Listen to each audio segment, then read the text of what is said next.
compartirle un poco. ¿Cómo era para volver a la pantalla de... Ay, no. Ay,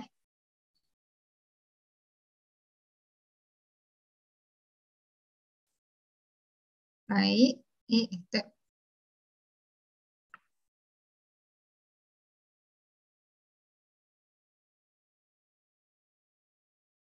Bueno, gente, ¿cuántos son ustedes en el curso?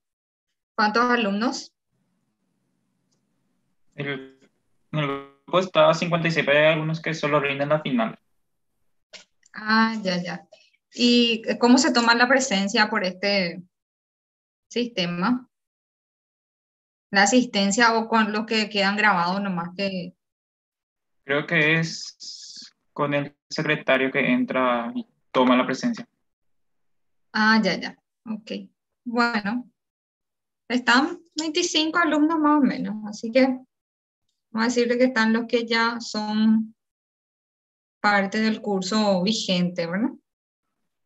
Sí,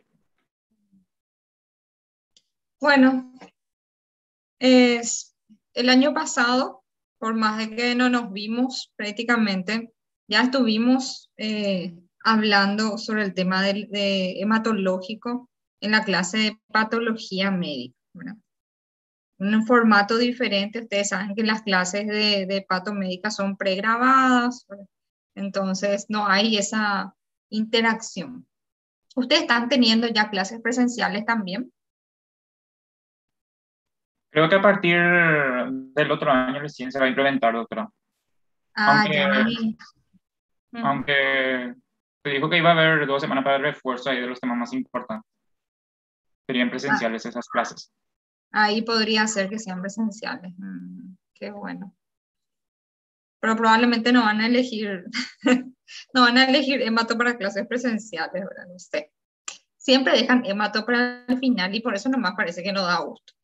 Pero de verdad que da mucho gusto. Así que vamos a tratar de imaginarnos que estamos al inicio del año, tratar de tomar esto así con un poquito más de más diversión, ¿verdad? Porque siempre ya están en esta época un poquito agobiados, algunos con sus preocupaciones de sus promedios, ¿verdad?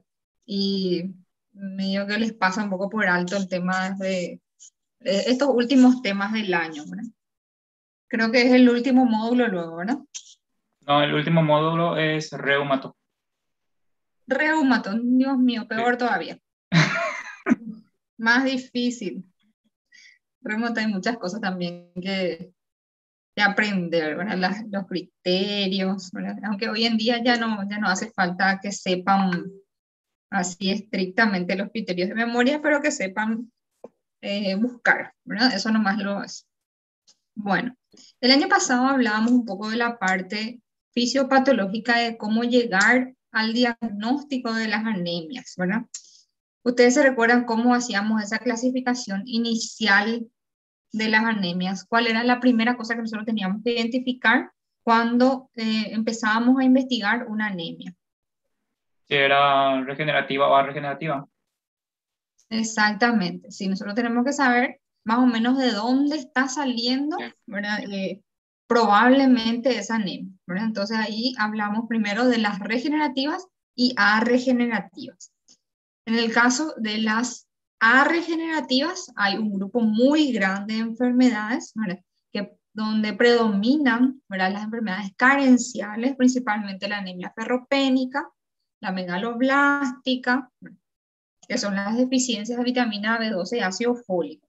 Ahí tenemos un grupo enorme también de anemias por enfermedades crónicas, eh, anemia del renal crónico, y tenemos anemias por otras causas, por causas hematológicas primarias. Bueno, entonces ahí tenemos las anemias causadas por las leucemias, mielomas, linfomas, que hacen que la médula ósea en sí no pueda estar produciendo nuevas células, nuevos eritrocitos, ¿no?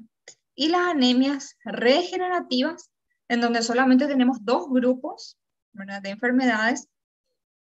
Una de ellas, la hemólisis, digo grupos porque la hemólisis es un grupo de enfermedades otra vez, que se caracteriza por la destrucción periférica de los glóbulos rojos. Entonces, nace bien de la médula ósea, inclusive la médula ósea está hiperestimulada, nace en gran cantidad, solo que es destruida en la periferia, ¿verdad? Y tenemos otra causa de anemia regenerativa, es la pérdida aguda, ¿verdad? En el caso de los accidentados, los pacientes con una hemorragia digestiva, por ejemplo, donde hay una pérdida sanguínea de sangre importante y luego, inmediatamente, una reposición muy grande también, ¿verdad? Entonces hay una mayor exigencia de la médula, empieza a producir gran cantidad y eso hace que tenga una regeneración buena, ¿verdad? Entonces ahí tenemos las causas así resumidas. También podemos clasificar por el tamaño de los glóbulos rojos. Es una forma también de ayudarnos, ¿verdad? Vamos a ir mirando un poquitito acá. Bueno, entonces, ¿cómo clasificamos? Tenemos que saber primero qué es normal, ¿verdad? Para poder identificar cuando hablamos de anemia. En los hombres, normal es tener una hemoglobina mayor a 3, ¿verdad? Entonces, cuando tienen menos, ya podemos decir que tiene una anemia.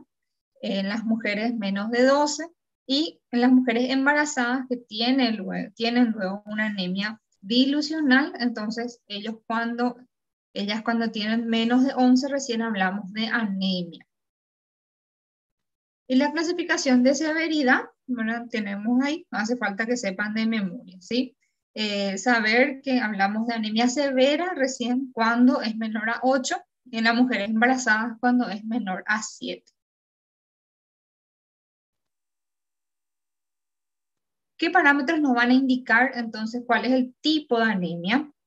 Los índices hematimétricos, como estábamos diciendo recién, el volumen, el hematocrito, ¿verdad? Que es la relación entre la masa de glóbulos rojos y lo que es el suero, ¿verdad? Entonces es un índice de concentración de glóbulos rojos, así a grandes rasgos, ¿verdad?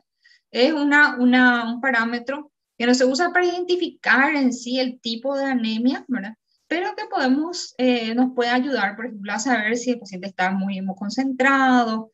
También podemos saber, por ejemplo, cuando ingresa recién nuestro paciente, nosotros le cargamos y el hematocrito baja mucho, probablemente ese paciente estaba muy hemoconcentrado nomás, ¿no? Bueno, después tenemos el volumen corpuscular medio, ¿sí? Que es la cantidad, el tamaño, el volumen que tiene ese glóbulo rojo. Ahí tenemos sus valores normales, de 80 a 100 en promedio, la hemoglobina corpuscular media y la amplitud de distribución eritrocitaria, ¿sí? La amplitud de distribución eritrocitaria suele salir también entre los parámetros que nos trae el laboratorio clínico, ¿verdad? Si es un buen laboratorio, generalmente el del hospital regional, si ustedes se fijan, suele traer este informe como RDB-doble, ¿sí? Y significa amplitud de distribución eritrocitaria. Es un parámetro que nos indica si algunos glóbulos rojos están más grandes y otros están más pequeños, entonces va a tener una amplitud de distribución eritrocitaria mayor. Y normal es hasta 15%. ¿Qué nos indica eso? Que hay una anisocitosis, una diferencia de tamaño entre uno y otro. Y eso no está bien. ¿Y en qué se ve primero? Se ve generalmente en las deficiencias nutricionales, ¿sí? Entonces nos va a ayudar, por ejemplo, una anemia que es microcítica, hipocrómica y tiene un RDB doble alto, nos puede orientar a que eso sea una anemia ferropénica. Sin embargo, si es microcítica, hipocrómica, pero tiene un índice de distribución eritrocitaria normal, entonces ahí probablemente va a ser una anemia de enfermedades crónicas, ¿sí? Entonces son algunos datos que en sí solitos no nos van a dar un diagnóstico, pero sí nos pueden ir orientando hacia un diagnóstico que después tenemos que confirmar. Bueno, entonces ahí también vemos el tipo, ¿verdad? Con el recuento de reticulocitos, siempre hacer el recuento de reticulocitos corregidos por el hematocrito del paciente, ¿sí? Recuérdense de hacer eso porque a veces el valor que le sale normal no, es el valor corregido y ustedes tienen que hacer ese cálculo. El reticulocito que les da el laboratorio por el hematocrito del paciente dividido 45, que es el valor promedio normal. Y si ahí sale menos de 2,5 es regenerativa, y si sale más de 2,5 es regenerativa. Bueno, otro parámetro que nos va a ayudar en hacer el diagnóstico es el frotis de sangre periférica, ¿sí? Traten siempre de pedir y de que sea de un buen lugar, ¿verdad? Un lugar donde sepan identificar bien. Tenemos ahí el primer gráfico, el A, es un glóbulo rojo, son glóbulos rojos normales, son bien rosaditos, tienen un tamaño adecuado y tienen una palidez central que más o menos ocupa la mitad de la célula, ¿no? Después tenemos en el B una anemia ferropénica, donde se ve que el glóbulo rojo está mucho más pálido y tiene una palidez central que abarca, en algunos casos, como ven acá, un tamaño muy grande, ¿verdad? Entonces, prácticamente algunos quedan así como una cascarita de huevo nomás ya. Acá. Después tenemos este C, una anemia, en este caso es una anemia hemolítica microangiopática. ¿Se recordaban cómo era la anemia hemolítica microangiopática? ¿Cuál era la diferencia con la otra anemia hemolítica? A ver, voy a anotar acá punto para el que responda.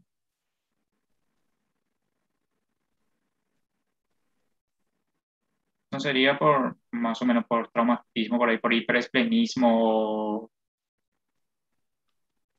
La verdad que no me recuerdo muy bien. Las anemias hemolíticas pueden tener dos tipos, dos lugares de destrucción, ¿verdad? Sí. Uno era ¿dónde? Uno sería en el vaso. En el vaso, ¿verdad? Y otro, Uno no sería por el riñón. O, no, en el sistema retículo endotelial, que es el vaso, ¿verdad? sí. El vaso es el encargado luego normalmente de destruir las células, pero cuando llegan en su periodo de apoptosis, ¿verdad? Ahí él identifica que esa célula ya está vieja, entonces ahí debe destruir, ¿verdad? Pero hay ocasiones en que destruye antes, ¿verdad? Y después el otro sitio, en el vaso sí se puede destruir, y el otro sitio es en la circulación, ¿verdad? Entonces ahí nosotros distribuimos nuestro tipo de anemia hemolítica en las que son intravasculares y extravasculares. Esta anemia hemolítica microangiopática es la hemólisis que ocurre dentro de los vasos sanguíneos, ¿sí? Y dice microangiopática porque son de vasos pequeños, pero es intravascular, ¿sí? Entonces, solamente en las anemias intravasculares se encuentran este tipo de imagen, ¿verdad? Que son los esquistocitos, ¿sí? ¿Y por qué es importante esto? Porque las anemias microangiopáticas o las anemias intravasculares son mucho más graves que las anemias extravasculares. Porque sabemos que las extravasculares tienen generalmente un mecanismo inmunológico o es hereditario, ¿verdad? Pero generalmente es un patrón así un poco más estable. Sin embargo, las anemias hemolíticas intravasculares son ya de gravedad y son rápidamente progresivas. Por eso es importante identificar qué tipo es para poder tratar lo antes posible, ¿verdad? Bueno, entonces si ven esta imagen o si se les describe en el frotis de sangre periférica presencia de esquistocitos, también hay que saber cuánto hay. Generalmente cuando hay más de 2% de esquistocitos en un frotis de sangre periférica, eso ya es significativo y quiere decir que está habiendo una hemólisis intravascular. Este tipo de hemólisis es el que se produce, por ejemplo, cuando hay una transfusión de sangre AB-O incompatible, ¿sí? Por ejemplo, un paciente de grupo O, ¿verdad?, que recibe un volumen de sangre de grupo A.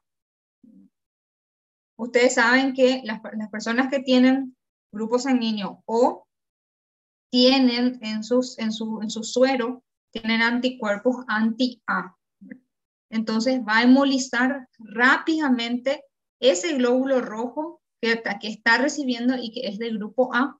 Entonces enseguida va a identificar y va a hemolizar y va a hacer un cuadro gravísimo que puede llevar a la muerte del paciente, ¿verdad? Entonces, esos son las anemias intravasculares, son graves. Bueno, después tenemos la anemia megaloblástica.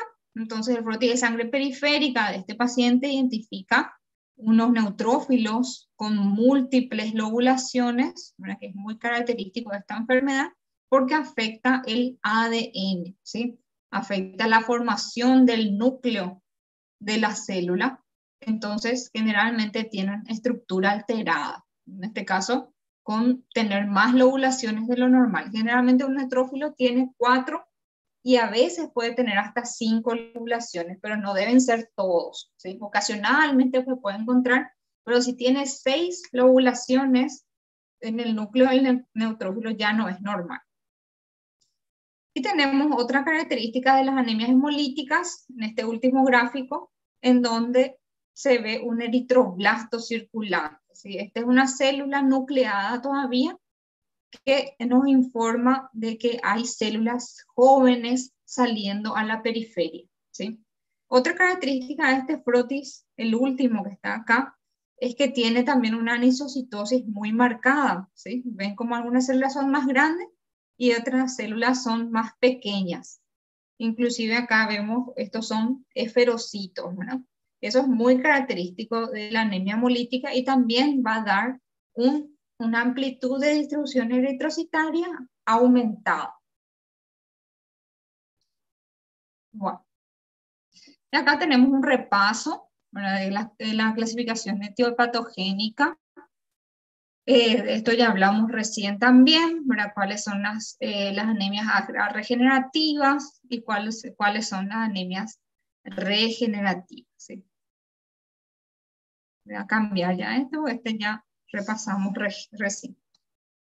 Entre las anemias regenerativas, ¿verdad? Las hemólisis, como está acá, las hemólisis intracorpusculares y extracorpusculares es una forma también de clasificar la hemólisis, y la otra forma es por el sitio de destrucción, que es en intra y extravascular, que a mí me parece más práctico porque eso define mejor la gravedad. Bueno, entonces también por la morfología, aparte de células regenerativas y regenerativas, para repasar un poquito, las causas de anemia macrocítica son las causadas por el alcoholismo, ¿sí? El alcoholismo en sí, sin necesidad de que tenga una deficiencia de vitaminas, ¿verdad?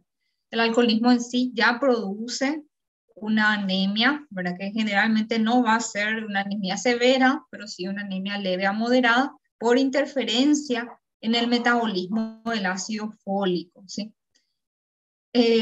También las deficiencias en sí, ya de estas vitaminas, algunas medicaciones, entonces acá hay medicaciones hematológicas y no hematológicas, por ejemplo, personas que usan metrotexate, que usan azatioprina, algunos inmunosupresores producen macrocitosis porque afectan la formación nucleolar, ¿sí? La mielodisplasia, enfermedades hepáticas, acá entra lo mismo que el alcoholismo, hipotiroidismo también puede dar una anemia con tendencia a macrocitosis, y las hemólisis también en general se le clasifica como macrocítica porque en realidad no es que el glóbulo rojo está más grande, sino que hay presencia de muchos reticulocitos, y los reticulocitos son células más grandes. Entonces van a tener la amplitud de distribución eritrocitaria aumentada y el volumen también les va a informar cómo aumentar. Las anemias normocíticas son las anemias de enfermedades crónicas, anemia de insuficiencia renal, también hay enfermedades de la médula ósea, los mielomas, las leucemias son normocíticas generalmente, y eso es lo principal. Una anemia por deficiencia de hierro es muy difícil que sea normocítica, a no ser que sea muy reciente. Las microcíticas, la super campeona de todas las microcíticas, la más frecuente es la anemia por deficiencia de hierro, ¿sí? Anemia por enfermedades crónicas también tienen que pensar que puede ser microcítica. Talasemia, una enfermedad hereditaria, ¿sí? También la esferocitosis. Bueno, acá tenemos algunas orientaciones de cómo hacer la aproximación diagnóstica. Si tenemos una anemia microcítica, ¿verdad? Vamos a suponer que es una anemia regenerativa, ¿verdad? Microcítica. Vemos cómo está el hierro, ¿verdad? Si el hierro está bajo, voy a dar un poco, esto acá no veo bien. Si el hierro está bajo, porque nosotros cuando pedimos un perfil de hierro, solemos pedir ya el hierro sérico, ¿verdad? Que es el hierro que está circulando por el organismo, y pedimos la ferritina también ya, porque la ferritina es el hierro, el hierro de depósito, el hierro de almacenamiento que se encuentra en los órganos, principalmente en el hígado. Entonces ya pedimos los dos juntos. Si tenemos una anemia microcítica con un hierro bajo y una ferritina baja, y acá nos habla del receptor soluble de transferrina, que no es un estudio que nosotros hagamos frecuentemente, pero en este gráfico nos indica, es el receptor soluble de transferrina también está baja, entonces se trata de una anemia ferropénica. Esto es lo más clásico que van a ver. Hierro bajo, ferritina baja, receptor soluble de transferrina baja, va a ser anemia ferropénica. También pueden pedir, por ejemplo, la saturación de transferrina. La saturación de transferrina es el hierro unido a su transportador, ¿verdad? Que es la transferrina. Y la transferrina sola también se puede medir y van a encontrar que en la anemia ferropénica está aumentada, ¿sí? Porque está como intentando transportar más, pero es un colectivo que se va vacío, ¿sí? Se va al colectivo, pero sin pasajeros. Bueno, después tenemos la anemia con hierro bajo, pero ferritina alta, ¿sí? Y un receptor soluble de transferrina normal. Entonces ahí estamos hablando de una anemia de trastorno crónico. Creo que el año pasado ya les expliqué cómo es la fisiopatología de la anemia por enfermedades crónicas, en donde hay como un mal aprovechamiento del hierro. Entonces, no se absorbe bien lo que está entrando y lo que ya está adentro, aparte de formarse más por el proceso inflamatorio, no se puede utilizar, entonces empieza a acumularse, ¿sí? Entonces hay una deficiencia de hierro circulante, pero una mayor acumulación porque no se puede utilizar. Entonces ahí tenemos la anemia de enfermedades crónicas.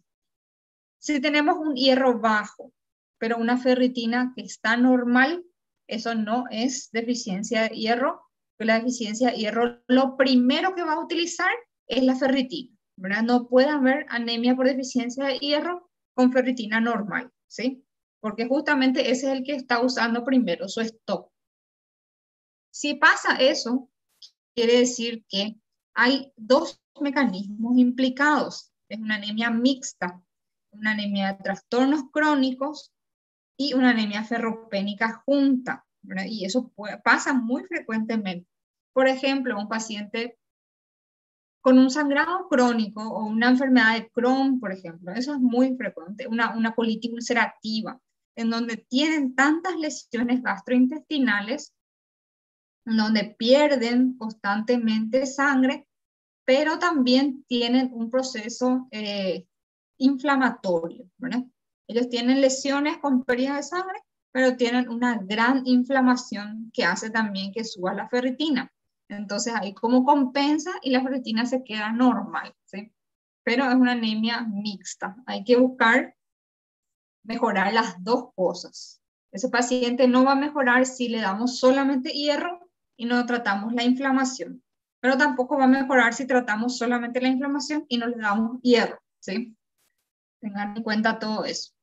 Ahora, si es una anemia microcítica y el hierro y ferritina están normales, pero el reticulocito está disminuido, entonces es una anemia regenerativa, ahí podemos ver el prótesis de sangre periférica y orientarnos más hacia las enfermedades hematológicas mismas. Ahora, si el reticulocito está elevado, pensamos en que puede ser una anemia hemolítica, pero con una anemia hemolítica, pero que produzca glóbulos rojos pequeños. Entonces ahí hablamos de talasemia o hablamos de esferocitosis.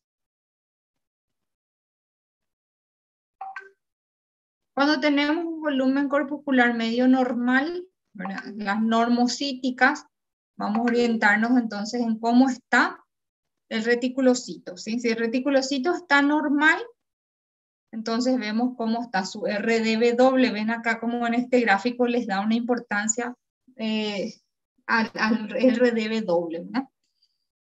Si es una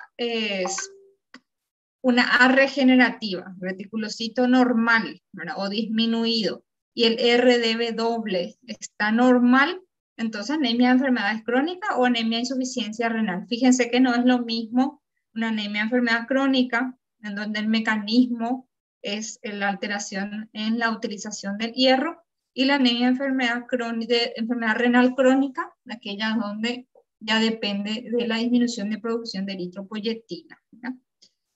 Entonces acá, si tenemos un RDW normal, entonces más nos orientamos hacia las anemias por deficiencias, ¿sí? Por más de que el volumen sea normal. Ahora, si el reticulocito está alto, esa anemia normocítica es muy probable de que sea una hemólisis, ¿verdad? ¿Por qué? Porque tiene anemia regenerativa. La hemólisis puede ser hemólisis autoinmune con el test de Coombs positivo, o puede ser una anemia que sea autoinmune o que sea inmunológica, pero de otras causas, ¿verdad? Una anemia hemolítica, pero de otras causas.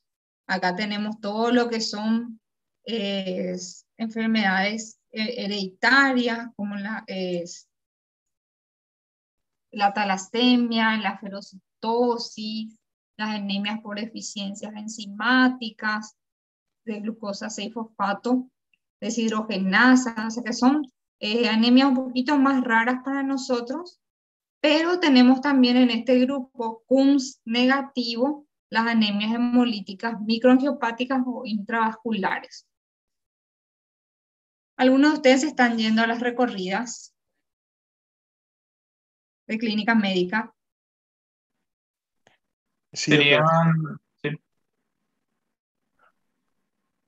Los alumnos del Sí, doctor Lovera o del doctor Colman, ese no es sí, ninguno. no, vamos, doctora.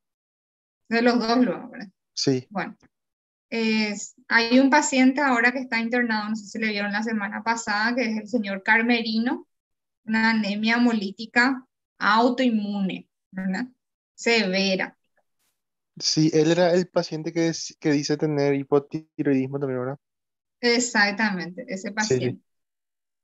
Bueno, les pregunto, ¿ese paciente tenía test de Coombs positivo? La verdad que no recuerdo, doctora, porque en esa recorrida yo personalmente estaba fuera de la sala. Bueno, traten de averiguar, ¿sí? Sí, Y si tenía, el paciente es con un diagnóstico de anemia hemolítica autoinmune, ¿verdad? Está ya diagnosticado. ¿Qué tipo de test de Coombs va a ser positivo? ¿El test de Coombs directo o el test de Coombs indirecto?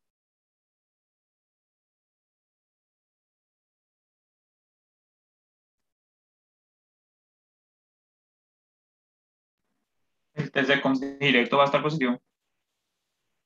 El test de Coombs directo. Sí, ¿Qué sí. mide el test de Coombs directo entonces? O sea, el anticuerpo contra la proteína de la membrana que está en el glóbulo rojo. El test de Coombs directamente, el test de Coombs directo, así como es el que mide la asociación del anticuerpo con, ¿verdad? La proteína o el antígeno de membrana.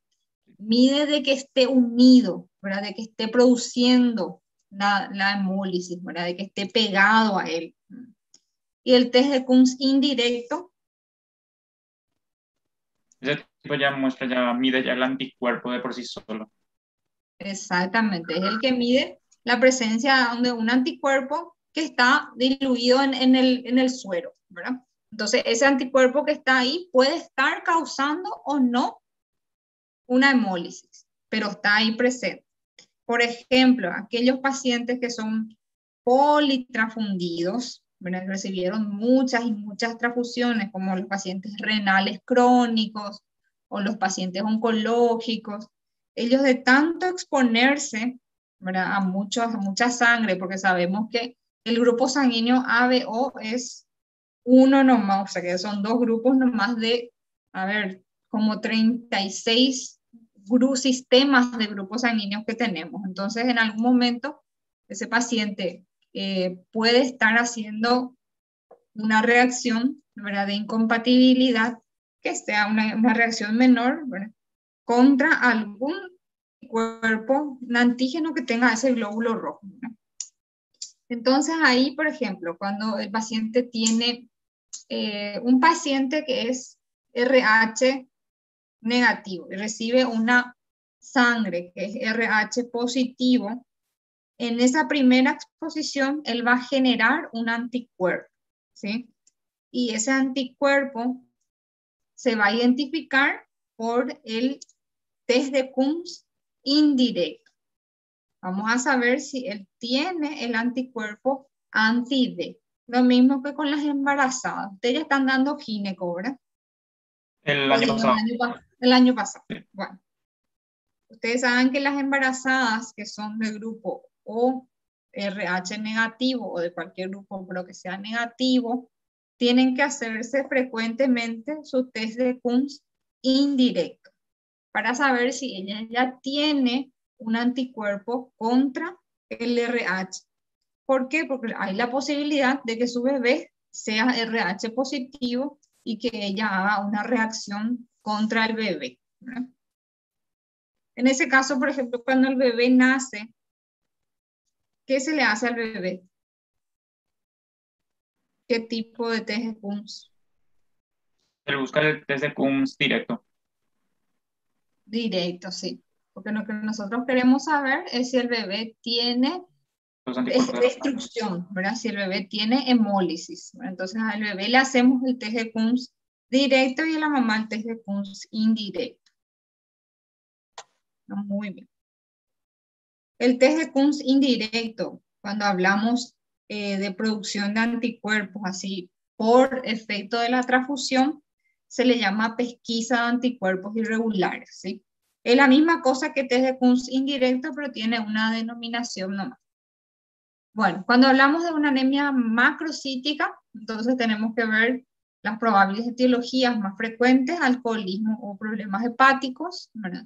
O ver si tiene alguna posibilidad de tener enfermedad hematológica primaria, ¿verdad? Como una mielodisplasia o una anemia megaloblástica, ¿verdad? Por deficiencias vitamínicas. Vemos, por ejemplo, si tiene aumento de reticulocitos, las macrocíticas, entonces pueden ser por sangrados o por hemólisis, ¿sí? Entonces, generalmente en este paciente, creo que tenía, Carmerino se llama el paciente, tenía una anemia macrocítica, inclusive con un RDW aumentado y un reticulocito alto también. Bueno, después tenemos las macrocíticas con reticulocitos disminuidos, que son las más frecuentes, deficiencias vitamínicas, ¿verdad? Acá es la CBL, cianocobalamina, deficiencia de vitamina B12 y ácido fólico. Si esos están normales, entonces ver una causa hematológica primaria. Tuvimos una pacientita hace unos meses, una chica flaquita, ¿verdad? Que tenía una pancitopenia. Si ustedes recuerdan, el año pasado dimos que la anemia causada por deficiencia de vitamina B12, como afecta no solamente la producción de glóbulos rojos, sino que de las otras células hematológicas también, entonces pueden tener pancitopenia, ¿verdad? Y esta chica tenía una pancitopenia. Era una anemia regenerativa y en sus estudios iniciales, porque siempre yo les pido que antes de transfundirle se le tomen los estudios de investigación, porque una vez que se transfunde, perdemos muchísimos datos, ¿verdad? Porque ya hay mezcla sanguínea, ¿verdad? Entonces, perdemos, por ejemplo, la morfología normal de ese paciente, perdemos cuánto estaba el hierro sérico, el ácido fólico, y tenemos que esperar un tiempo hasta saber si eso va a estar esta otra vez. O sea que se puede hacer, pero si sale normal, no vas a saber si eso era solo porque se le transfundió o porque era realmente normal, ¿verdad? Entonces, si sale bajo, sí, definitivamente era bajo porque ya se le transfundió y continuó bajo, ¿verdad? Pero si sale normal es lo que nos vamos a quedar con la duda. Por eso que siempre es mejor tomarle primero las muestras antes de hacerle la transfusión, ¿sí? Eso también tengan en cuenta ustedes cuando estén haciendo la práctica, entonces saber que hay que tomarle primero. Bueno, esta chica tenía una anemia macrocítica con reticulocitos bajos y se le tomó primero las muestras y salió una vitamina B12 muy bajita. Bueno, ella tenía algunos antecedentes, entonces se sospechó de una anemia por deficiencia de vitamina B12 y se le hizo una prueba terapéutica, ¿verdad? Se le hizo vitamina B12 en forma inyectable y ella no mejoró. Generalmente en poco tiempo tiene que mejorar y no mejoró. Entonces ahí fuimos a Frutis y biopsia de médula ósea y efectivamente era una aplasia medular y ese primer estudio laboratorial estaba mal, ¿verdad? O sea que era un error de laboratorio. Inclusive las otras características de la deficiencia de vitamina B12, así haciéndole interrogatorio, capaz muy dirigido, hasta ella decía que tenía un poquito de parestesias y todo eso, pero no fue eso realmente. Entonces, solo para tener en cuenta que los laboratorios también pueden engañarnos y que la respuesta al tratamiento es muy importante ir acompañando. Ahora sí, la anemia con reticulocitos bajos, megaloblástica, tiene una disminución de vitaminas B12 y ácido fólico, entonces es tratar, ¿verdad? Que puede ser una anemia megaloblástica misma o perniciosa cuando hay un efecto de autoinmunidad que produce una afectación de la mucosa gástrica, ¿sí? Una gastritis atrófica. Cuando hay dudas, ¿verdad? Otra cosa que también podemos hacer, cuando hay dudas de si es una deficiencia de vitamina B12 misma, podemos hacer estos otros estudios, ¿verdad? El ácido metilmalónico y el estudio de la homocisteína. El ácido metilmalónico va a estar disminuido y la homocisteína tiene que estar aumentada porque esos son los que intervienen en el metabolismo del ácido fólico y de la vitamina B12. Bueno, ¿cómo vamos a tratar? La anemia ferropénica, ¿sí? Yo voy a estar feliz si salimos de esta clase sabiendo que no todas las anemias se tratan con totem. Yo ahí ya estoy feliz, ¿sí? No quiero ver ninguna de las recetas de ustedes haciendo indicación de totem, ¿sí? Eso nomás les pido. Y también sin investigar, ¿sí? Sin investigar ya le da totem, ¿verdad? Eso es lo peor. Entonces, por lo menos, si le van a dar totem, investiguenle un poquitito. ¿Sí? Y si de repente es una anemia ferropénica, ahí puede analizar. Bueno, la dosis terapéutica de hierro oral es alta. Entonces ahí viene el tema de por qué no me gusta el totema. El totema tiene muy poca cantidad de hierro elemental, ¿sí? Y aparte de que es una sal que es muy poco tolerada. Entonces, el hierro elemental, ustedes van a ver de repente en el prospecto mismo que les dice qué cantidades de hierro elemental y ahí entonces ustedes ven si le van a dar o no, ¿sí? Esa cantidad de hierro elemental que puede ser de 100 a 200 miligramos por día se puede dar fraccionado, entonces se puede dar uno a la mañana y otro a la tarde, si es posible, alejado de las comidas, dependiendo de qué tipo de sal es, porque las sales ferrosas son las que principalmente se absorben mejor con el estómago vacío, con la acidez del estómago, ¿verdad? También tenemos que incentivar la ingesta de alimentos ricos en hierro, ¿sí? Las sales ferrosas son las menos toleradas, ¿sí? Facilitan la absorción, la vitamina C. ¿Y quienes reducen la absorción? Los antiácidos, los inhibidores de la bomba de protones, entonces ahí todo lo que sea omeprazol. Y ahí entramos en un pequeño problema porque hay muchos que son justamente que tienen anemia por deficiencia de hierro, por problemas gástricos, ¿verdad? De repente por una úlcera péptica o una gastritis severa que necesita utilizar, entonces vamos a tener problemas con nuestra absorción de hierro. Efectos secundarios, tienen que saber entonces que puede dar muchos problemas gástricos, pirosis, náuseas, muchos se quejan de estreñimiento y otros de diarrea. Entonces, si pasa eso, suspender y cambiar de tipo de sal, ¿verdad? Hay muchas opciones en el mercado, y algunas que producen más o menos efectos adversos y hay que ir probando con el paciente. Entonces, el que tiene mejor absorción son la sal ferrosa, por ejemplo, el sulfato ferroso, que es lo que más se encuentra por ahí en las farmacias de los hospitales, tiene muy buena absorción, pero muchos efectos adversos, ¿sí? Después están las sales férricas, que tienen poquito menos de absorción, pero menos efectos adversos, entonces hay que sopesar cómo le va a nuestro paciente. La valoración de la respuesta, entonces, aumenta poco, ¿verdad? Aumenta lentamente, generalmente 1 gramo cada 4 semanas. Reticulocito ya empieza a aumentar, ¿verdad? Pero la traducción de eso va a ser lenta. Entonces la duración del tratamiento es prolongado. Generalmente tratamos como 6 meses una anemia ferropénica, si es que el motivo ya está resuelto, ¿sí? Porque muchas veces son, por ejemplo, mujeres que están con hipermenorrea, y nosotros cuando conseguimos llegar a un pico, tiene orrea sangrado. Llegamos y cada mes pasa lo mismo. Entonces nunca conseguimos suspender del todo el tratamiento. Y para la indicación de hierro oral, primero, no darle hierro parenteral, perdón. ¿Cuándo vamos a hacer hierro inyectable? El problema, ¿por qué no lo hacemos en malla inyectable entonces?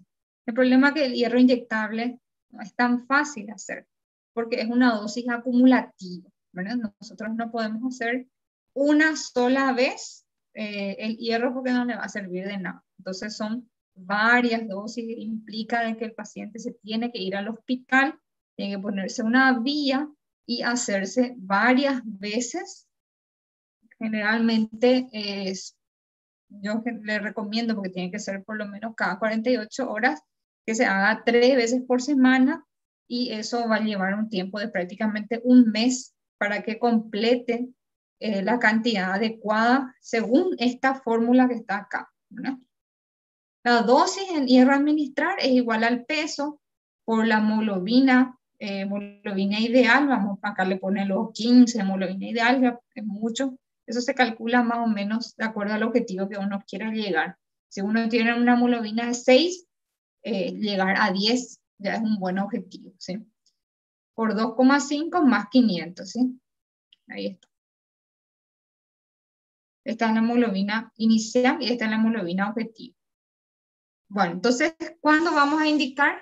Cuando hay una falla terapéutica, nosotros ya le probamos 1, 2 o 3 sales de hierro y el paciente no mejora. Después también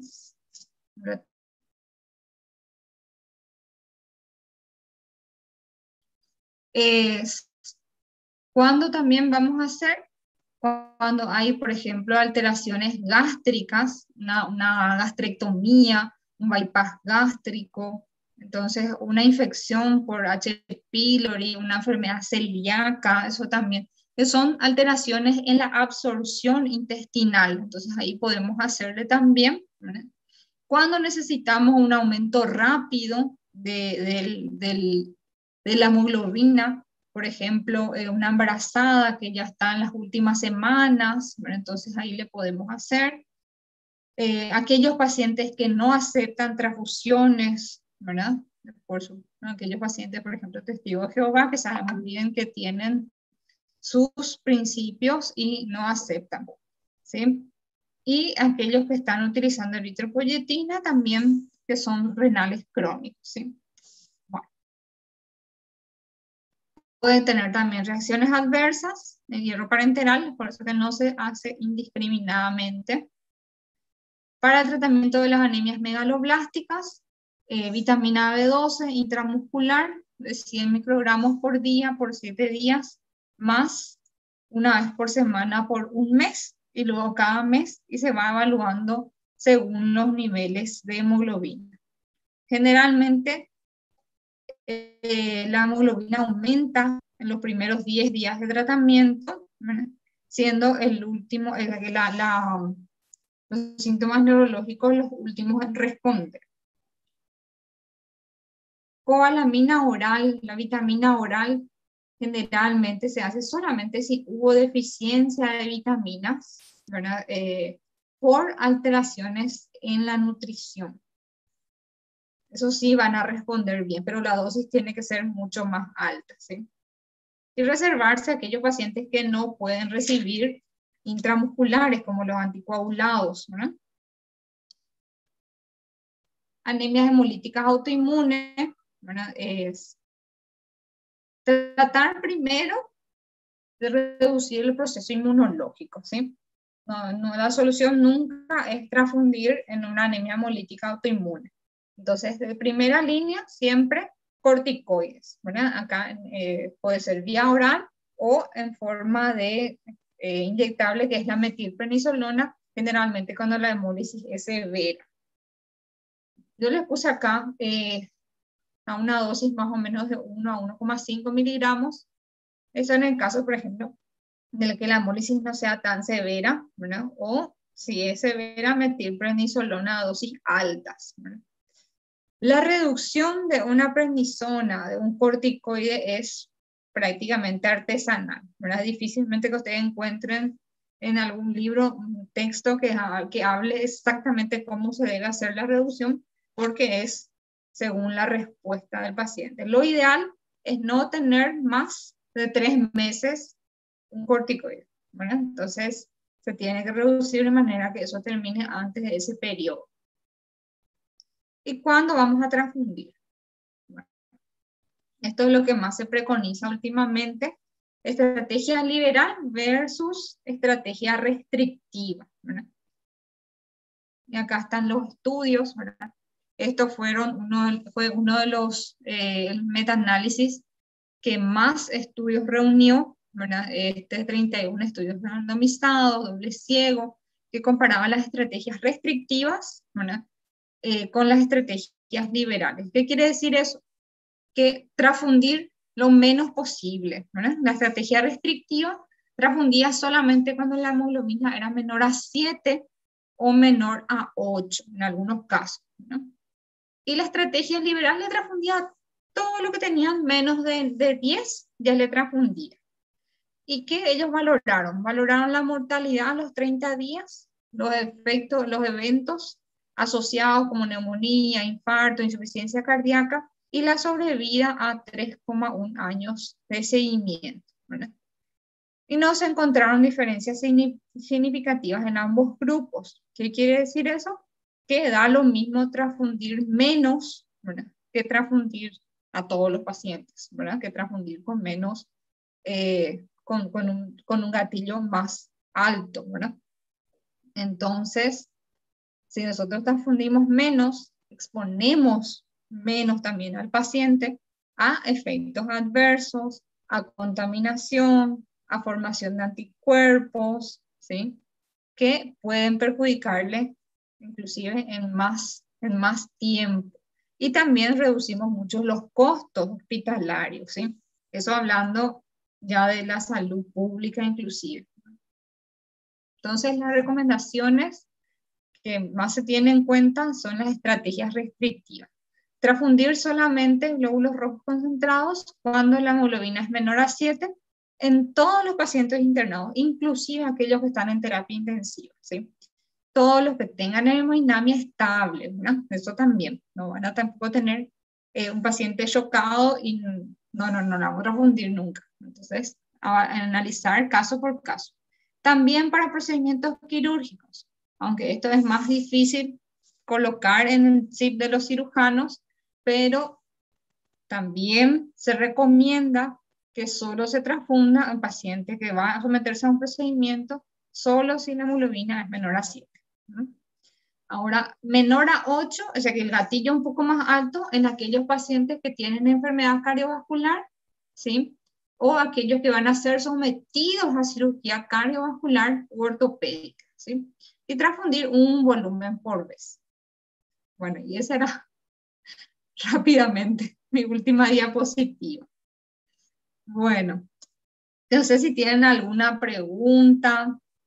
Doctora, ¿y qué se hace en caso de las pacientes que tienen hipermenorrea? Tipo, ¿se sigue el tratamiento oral indefinido? O...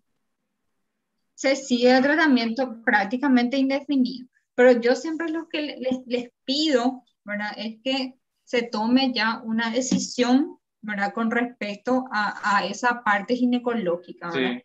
Es que vea con su ginecólogo, con su ginecóloga, si va a hacer algún tratamiento hormonal, ¿verdad? O si va a ir a la histerectomía, pero que se trate de solucionar eso de alguna manera, porque si no nosotros siempre vamos a estar cargando el balde con un agujero, ¿verdad? Entonces no compensa. Sí. Ah, sí, sí, ok. Sí.